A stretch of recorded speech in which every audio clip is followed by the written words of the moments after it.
Pero kung bago ka pa lang sa aking channel, paki-like, share, and click the subscribe button and the notification bell para lagi kayong updated sa mga parating ko pang uploads.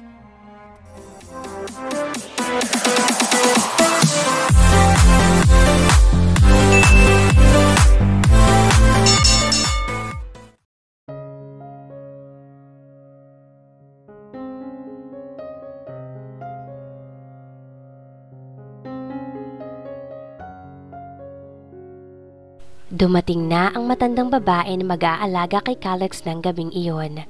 Sinabihan na rin ni Dave na doon na ito matulog sa kwarto ni Calex dahil baka late na silang umuwi. Dave was downstairs at hinihintay niya si Camille na bumaba. He was wearing a single-breasted black suit and trousers. Underneath was a white button-down long-sleeve shirt at nagsuot siya ng botay instead of an ordinary tie. Ininom niya ang natitirang scotch sa kanyang baso at pagtingala niya ay nakita niya si Camille na pababa ng hagdan. Ipinatong niya ang baso sa maliit na lamesa at naglakad papalapit kay Camille. "Dom, she looks so beautiful," ang sabi ni Dave sa sarili. Suot ni Camille ang black off-shoulder romantic cut long dress na may side slit na mula sa kanyang hita. Kaya lumalabas ang makinis na legs ni Camille habang siya ay naglalakad. She wore her hair up into a loose knot and put a minimal makeup. Kinakabahan siya pagbaba niya dahil hindi niya alam kung magugustuhan ni Dave ang itsura niya. Pero pagbaba niya at nakita niya ang reaksyon ng mukha ni Dave, she knew she made the right decision na kunin ang damit na iyon. Sinalubong siya ni Dave hanggang sa ibaba ng hagdan. Iniabot nito ang isang kamay sa kanya and she reached for it. Then, he slowly pulled her close to him. He held her chin and tilted it up so she could look up to him. He dipped his head closer to her face hanggang sa gahibla na lang ang pagitan ng kanilang mga labi. "You're so beautiful," ang bulong ni Dave sa kanyang mga labi. Bago nito marahang idinikit ang mga labi sa kanya. The kiss was so light, but still, it was an exchange of feelings they could not say to each other. "Ready?" he asked. His voice turned husky. Tumangu-tangu lang si Camille. Nawala ang kanyang boses na mga sandaling iyon dahil sa emosyon ng kanyang nadarama. Sumakay na sila sa bagong sasakyan ni Dave, isang Audi e-tron sports car. Ang kulay silver na kulay nito matches Dave's eyes. At dahil sa lowered ang kotse, di maiwasang lumitaw ang legs ni Camille sa slit ng suot niyang gown, and it gave Dave a good view of Camille's white smooth legs. At di lang yun, ang romantic cut-off shouldered na cut nito gave him a good top view of Camille's creamy breast. Palakpak pati tenga ni Dave. Panay naman ang hila ni Camille sa slit ng kanyang dress at pilit niyang tinatakpan ang kanyang hita na litaw na litaw. "What are you doing?" ang tanong ni Dave sa kanya, na panay ang tingin niya sa hita ni Camille. Hindi sumagot si Camille at hinila na naman niya ang kanyang dress. "Stop doing that!" ang giit ni Dave while he kept on glancing at her. "What? Pulling your dress?" ang sagot ni Dave. Then, he reached for her hand at ipinatong niya ang mga kamay nila sa kanyang hita. "Hindi ka pwede mag-drive ng isang kamay lang," ang sabi ni Camille kay Dave, na isang ngiti lang isinagot sa kanya sabay halik sa kanyang kamay na hawak nito bago muling ibinalik sa kanyang mga hita. Camille asked Dave about their home password pero nag-alangan siya. Alam niyang mababanggit na naman niya ang isang sensitibong subject, which is about Emily. Kaya kahit pa gustong sabihin ni Camille ang tungkol dito, ay pinigilan na lang niya ang sarili. Ayaw niyang masira ang gabi na iyon. Kinakabahan na nga siya. Dadagdagan pa ba niya ng away sa kanilang dalawa ni Dave? "What are you thinking?" ang tanong ni Dave nang napansin niyang tahimik si Camille, too silent at mukhang malalim ang iniisip. "Nothing." Then she sighed. "I'm just a little, well, no, I'm so nervous," ang sabi niya sabay tingin kay Dave. Pinisil ni Dave ang kamay ni Camille na kanyang hawak. "Don't be. They're maybe famous and rich, but sometimes it is much better to be with people na hindi tinitingnan ang status ng tao sa buhay. Believe me, Camille, You're much more better than them. Ang assurance ni Dave at muling hinalikan ang kamay niya na hawak nito ng mahigpit. Marami ng tao sa loob ng isang hall ng isang kilalang hotel. Agad silang sinalubong ng mga kaibigan ni Dave at isa na roon si Axel at magilaw na sinalubong si Camille. Dave never left her side at kita sa mukha nito na proud ito na kasama siya. Ang paggamit nito ng salitang wife sa tuwing ipinapakilala siya ay nagpapagaan ng pakiramdam ni Camille. Pero ang magandang pakiramdam ni Camille ay hindi nagtagal. Nang lapitan sila ni Kelly, lumapit ito kay Dave at tinawakan ito sa batok. Sabay halik sa labi ni Dave. Dave quickly pulled his head and he glared at Kelly. Kelly, pwede ba? Ang galit na sabi nito. Bakit? Ang natatawang tanong ni Kelly. We used to greet each other that way. You said so yourself. Used to. Ang mariing sabi ni Dave. Won't you dance with me? You won't mind, Camille, will you? Ang tanong nito sa kanya. Of course, she wouldn't mind. Sayo lang naman ito, she didn't want to act like a jealous wife. Of course, ang sagot niya. Camille, ang sabi ni Dave. Dave, it's okay, she assured him, kahit pa masakit ito sa kanyang puso.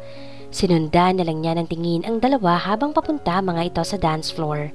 Kelly wrapped her arms sa batok ni Dave at idinikit ang katawan nito kay Dave.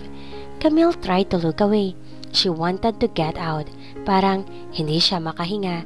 Ipinatong niya sa lamesa ang hawak niyang champagne glass at akmang lalabas na siya na tawagin siya ni Axel. Camille, saan ka pupunta?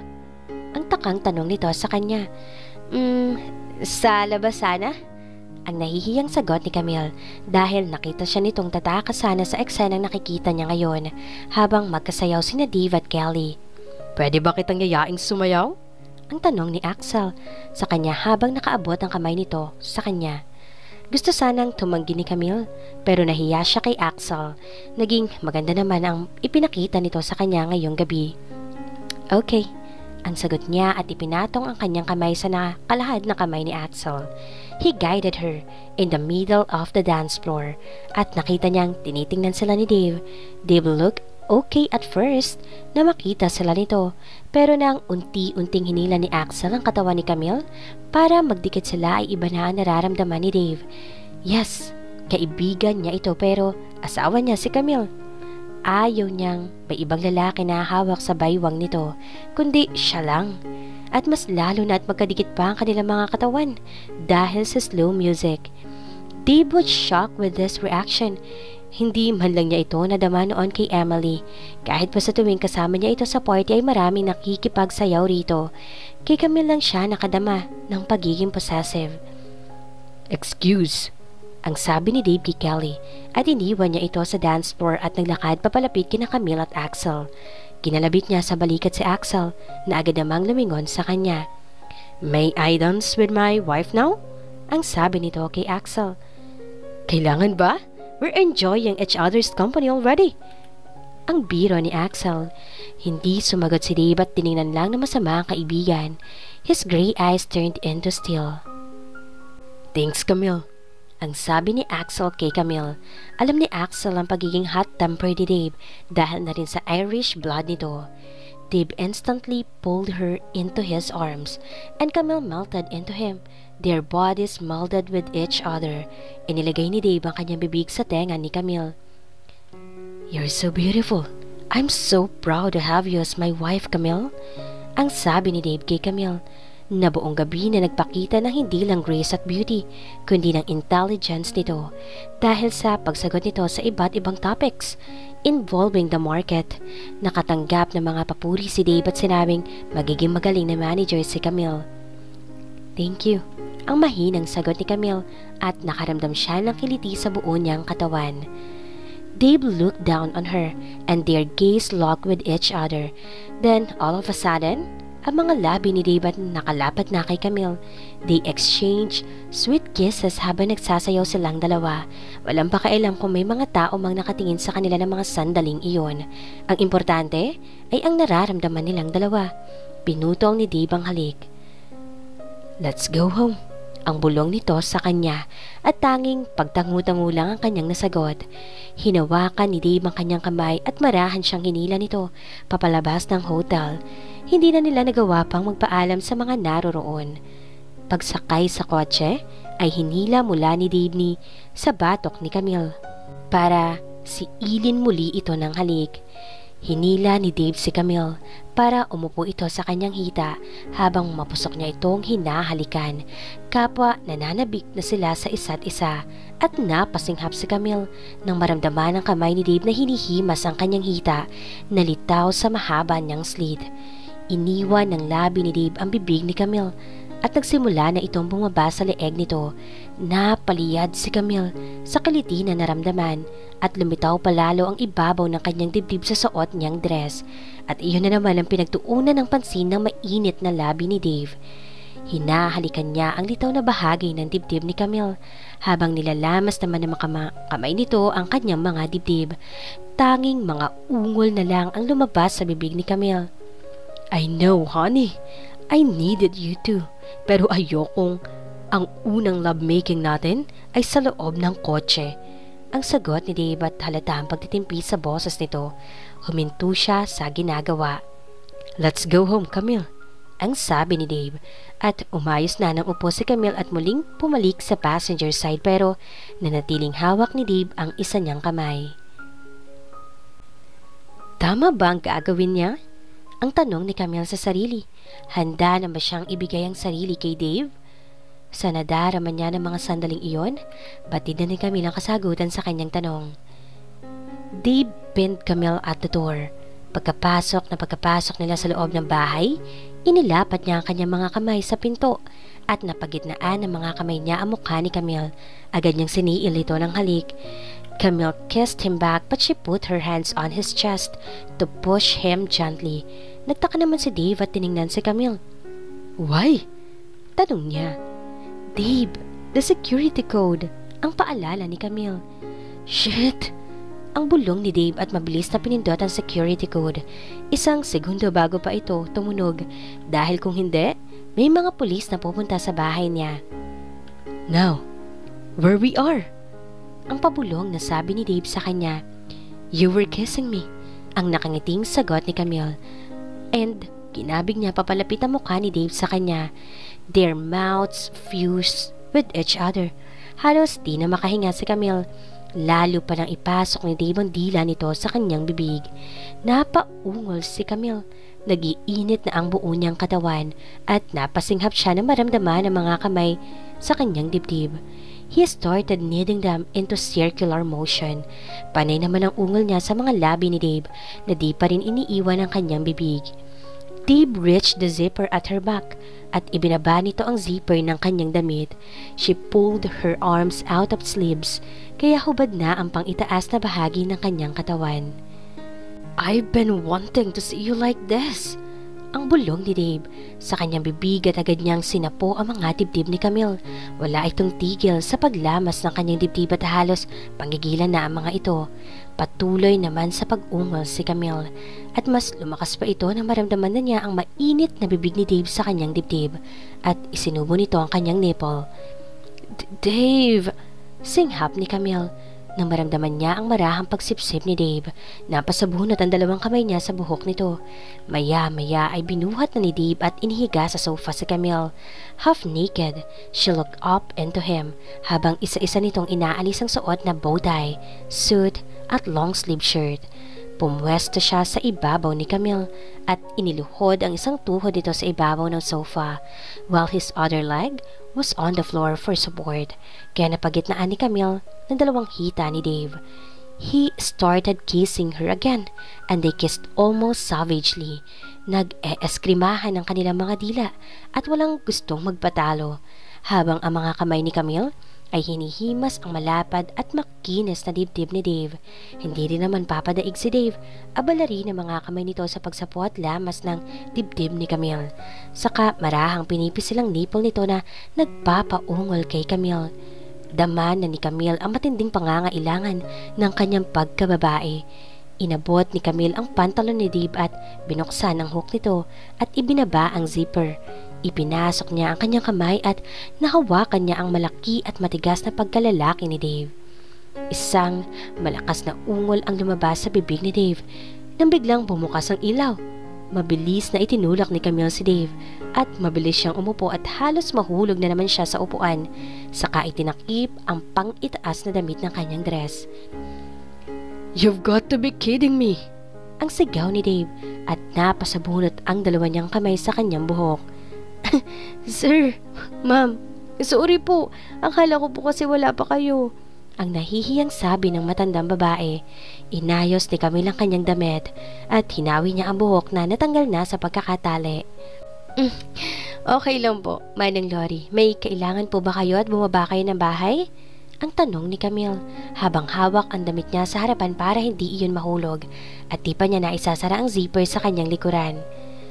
"Ma'am, si Calix po kasi." "Why? What's wrong?" Ang mabilis na tanong ni Dave at nawala na ang galit sa mukha at boses nito at napalitan ng pag-aalala. "Nagtatai po kasi siya tapos nilagnat na rin." Ang sagot ng matanda. Itatahapon ko po sana itong basura ng mga diaper niya sa likod ng basurahan kasi puno na po yung tapunan niya ng diaper sa taas. Ang paliwanag ng matanda sa kanila.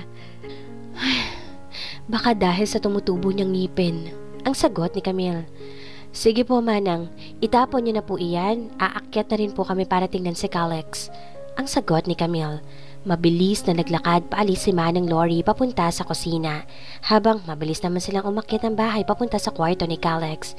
Agad na sinilip ni Camille si Calix na nasa crib nito. "Calix?" Ang bulong niya. Saka hinaplos ang ulo nito. Nakatayo naman sa kanyang tabi si Dave at kinapa naman ito ang noo ng anak. "Mainit nga siya," ang sabi ni Dave.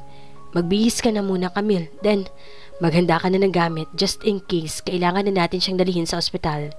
Ang sabi ni Dave kay Camille na mabilis na tumalima. Nag-shower siya na mabilis at nagbihis saka siya naglagay ng gamit ni Calix sa kanyang diaper bag. Pati na rin ang records ni Calix sa kanyang check-ups ay dinala niya in case na kailanganin nila iyon. Nilapitan niya si Dave na nakaupo sa tabi ng crib ng anak. Nakapikit ito at nakapatong ang ulo sa gilid ng crib ni Calix. Hinawakan niya si Dave sa balikat. "Dave," ang sabi niya rito. Agad naman na dumilat si Dave.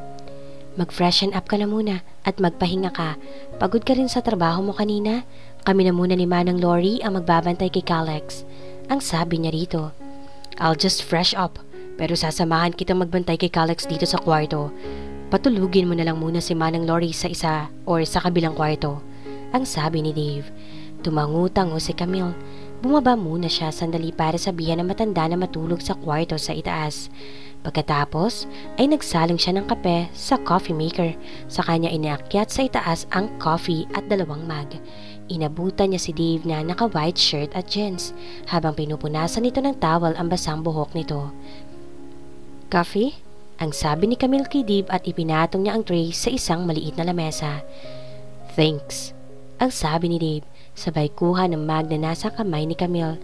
Tahimik silang dalawa habang umiinom ng kape. Maya-maya ay ibinalik na ni Dave ang mug sa tray at tinignan niya ang relo. 2:00 na ng madaling araw. "Camille, matulog ka na muna. Ako na muna magbabantay kay Calix. Ayokong pati ikaw ay magkasakit din." Ang sabi sa kanya ni Dave. Nag-alangan pa muna si Camille at nabasa iyon ni Dave sa kanyang mukha. "Sige na, Camille. Babantayan ko si Calix." Ang sabi ulit ni Dave. Camille nodded. Saka siya tumayo at nahiga sa kama habang si Dave ay nakaupo sa tabi ni Calix habang pinagmamasdan si Camille. Naisip niya ang muntik na mangyari kanina. Lumalalim ng masyado ang attraction niya kay Camille at mukhang ito rin sa kanya. Pero attraction lang ba ang nadarama niya para rito? O mahal na niya ito? Ang tanong ni Dave sa kanyang sarili. Hinawakan niya ang kanyang kaliwang dibdib at dinaman niya ang tibok ng kanyang puso. Ano nga ba ang sinasabi nito? Oo, mahal na niya si Camille pero natatakot siya. Natatakot siyang tumalon at lumangoy sa dagat ng pag-ibig at malunod na naman siyang muli. Tiningnan niyang muli ang natutulog na si Camille. Kung aminin kaya niya kay Camille ang kanyang damdamin at ang nangyari noon, mamahalin din kaya siya nito? Hindi niya alam.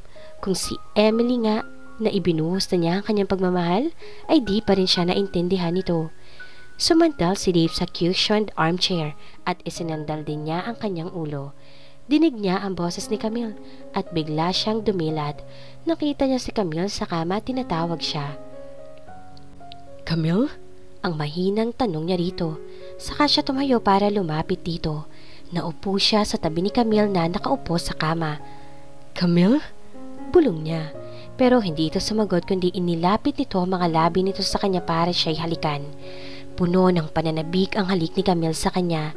When he pulled his head, nagulat siya na makita niyang hindi si Camille ang kanyang kahalikan. Ito ay si Emily. Emily? Ang malakas na tanong niya. Hindi mo na ako mahal, Dave. Ang sagot nito sa kanya. Emily, mahal kita pero... What have you done? Ang pasigaw na sabi nito sa kanya. Emily! What have you done to me, Dave? Ang galit na tanong nito. Emily! Nagising si Camille. Dahil sa narinig niya ang iyak ni Calex, bigla siyang napaupo at tiningnan niya si Dave na nakatulog habang nakaupo ito sa tabi ni Calex. Malalim siguro ang tulog nito at hindi narinig ni Calex si Camille. Mabilis siyang tumayo at nilapitan si Calex sa crib. Dinampot niya si Calex at nadama na mainit ang katawan nito.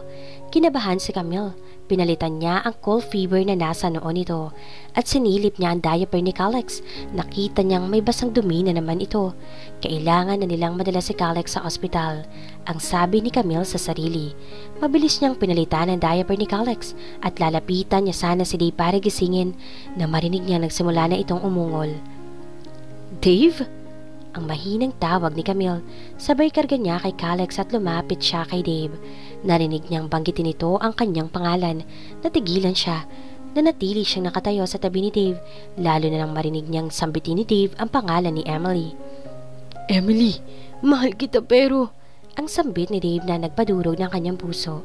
Emily! Emily! Ang paulit-ulit na sabi ni Dave bago ito biglang dumilat at gumising at napaupo ito ng diretso habang naghahabol ng hininga. Tumingin siya sa kanyang harapan at nakita nga niyang nakatayo si Camille at tiningnan siya nito habang karga si Calex. What? What's wrong? Ang tanong ni Dave kay Camille na makitang karga niya si Calex. Camille tried to swallow the hurt emotion na kanyang nadama. Dave, kailangan na nating dalhin sa ospital si Calex. Ang sagot niya. Biglang tumayo si Dave at hinawakan ng mainit na katawan ni Calex. Mauna na kayo sa baba. Hintayin niyo na ako sa may sasakyan at sasabihin ko lang kay Manang na pupunta tayo sa ospital at hintayin ako rito. Ang muling sabi ni Dave at agad namang sumunod si Camille. Pagkarating nila sa ospital ay agad na inexamine si Calex at makita ang result ng lab test sa dumi nito. Nakitang wala namang matinding sakit si Calex. Tinanong lang ng doktor kung ano ba mga kinain ni Calex kanina at napag-alaman na baka nasobrahan ito sa fruit juice na nainom kanina. Agad namang nabigyan ng gamot sa pagtatai si Calex at inilagay na ito sa private room para mamonitor kung magtatai pa ito sa loob ng 3 oras at kapag hindi na ay maaari na silang umuwi. Nang mabigyan na ng gamot ang anak at mailagay na ito sa isang private room, ay nagpaalam muna si Dave kay Camille para bumalik sa bahay at nang maihatid niya si Manang Lori sa bahay nito. Matiyagang pinagmasdan ni Camille ang natutulog na si Calex. Nakadesign ang kama ng private room na para talaga sa bata, kaya may harang ito sa bawat gilid. Tiningnan niya ang oras, 5:00 na ng umaga. Tiningnan niya si Calex, hindi pa naman siguro ito magigising. Ang sabi ni Camille, she needed a cup of coffee. Lumabas siya ng private room para maghanap ng nurse para patingnan sandali si Calex nang marinig niya ang pamilyar na boses. Camille? Ryan? Anong ginagawa mo rito? Sinong dinala niyo sa ospital? Ang nag-aalalang tanong ni Ryan. Si Calex, nagtai kasi siya, saka nilagnat pero okay na naman siya. Nabigyan na ng gamot at nakatulog na. Ikaw? Ang tanong rin niya. Dinalaw ko yung kasamahan ko sa trabaho. Nadisgrasya sa motor. Kagabi kaya pinuntahan ko. Saan ang punta mo? Ang sagot nito sa kanya. Bibili sana ako ng kape sa ibaba. Ang sagot ni Camille. Kaso di ko maiwanan si Calix. Bumalik kasi sa bahay si Dave. I'll buy us some coffee at sa bahay na rin kita magbantay muna kay Calix. Ang sagot ni Ryan. Baka naman maabala kita. Ang sagot ni Camille. Para namang wala tayong pinagsamahan. Ang mahinang sabi ni Ryan at namulampis nga ni Camille. Alright, ang sagot ni Camille. So, kumusta naman ang buhay may asawa mo, Camille? Ang tanong ni Ryan sa kanya habang nakaupo sila sa isang sofa sa loob ng private room at umiinom ng kape. Napabuntong hininga si Camille. Okay naman? Ang sagot niya. Hindi ka ba masaya? Ang mahinang tanong nito. Naisip ni Camille ang mga nangyari sa loob ng bahay ng mga nakalipas na araw at muling sumagi sa isip niya ang pagtawag ni Dave kay Emily sa panaginip nito. Masaya naman, ang sagot ni Camille. Parang hindi. Ang sagot din ni Ryan nang mapansin ang malungkot na tono ng pananalita nito. Camille looked at Ryan and smiled sadly. Paano niya ba sasabihin kay Ryan? Ang tanong niya sa sarili. Sinasaktan ka ba niya? Ang tanong ni Ryan. No, ang mabilis na sagot ni Camille. Physically no, but emotionally yes. Ang gusto niyang sabihin. Hinawakan ni Ryan ang kanyang kamay at pinisil iyon. Kung kailangan mo na makakausap or someone to confide with, nandito lang ako, Camille. Ang sabi ni Ryan. Tiningnan ni Camille ang kanilang mga kamay. She was about to say something nang bumukas ang pinto at pumasok si Dave. Nakita nito ang magkahawak nilang kamay at nakita ni Camille ang galit sa mukha nito. Am I interrupting something? Ang galit na tanong ni Dave. Agad na hinila ni Camille ang kanyang kamay sa pagkakahawak ni Ryan. Lumapit sa kanila si Dave and he was scowling at them. Sinabahan lang ako ni Ryan. Gusto ko kasing magkape kaso walang may iwan kay Calix. Then, nakita ko si Ryan dito and he offered to get me some coffee at sinamahan niya muna ako. Ang paliwanag ni Camille. Hindi sumagot si Dave at nanatili lang itong nakatayo sa harapan nila. Tapos ay umalis ito para lumapit sa natutulog na anak. Ryan gave Camille an apologetic smile at nagpasya na itong umalis. Sige Camille, aalis na ako. Kung kailangan mo ng kahit ano, alam mo naman ang number ko. Tawagan mo lang ako. Ang sabi ni Ryan sa kanya. Lumapit ito sa kama ni Calix at hinimas nito ang pisngi ni Calix. Pagaling ka, Calix. Ang bulong ni Ryan. Dave. Ang simpleng pamamaalam nito kay Dave bago ito lumabas ng private room. Nagpanting ang tenga ni Dave nang marinig ito na may number na naman siya ni Ryan. Ibig sabihin ay may contact na naman ang dalawa. Ang ngit-ngit ni Dave sa sarili. Talaga bang gumagawa ang tadhana ng paraan para magtagpo ang dalawa? Hindi nga kaya? Total, inagaw lang naman niya si Camille dito, hindi ba? Maybe they were really meant for each other. At sumingit lang siya sa eksena. Ang sabi niya sa sarili. He was engrossed with jealousy, lalo na nang makita niya magkahawak ang mga kamay nila. May kirot sa kanyang puso. Hahayaan na ba niyang masaktan na naman ang kanyang sarili? Ang tanong ni Dave sa sarili.